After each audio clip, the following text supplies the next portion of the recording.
Hello doll. In this After Effects tutorial, we will create a beautiful eye-catching background.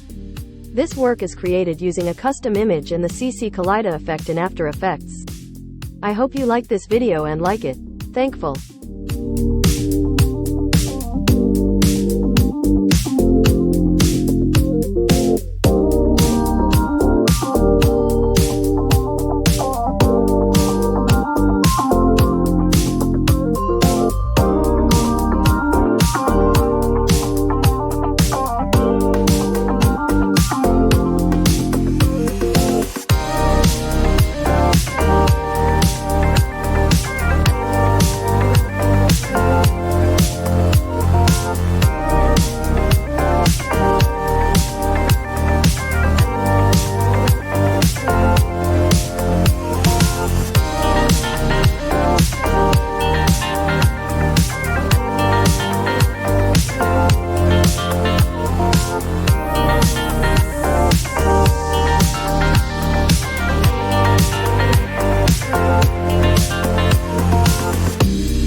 Thank you for watching this video.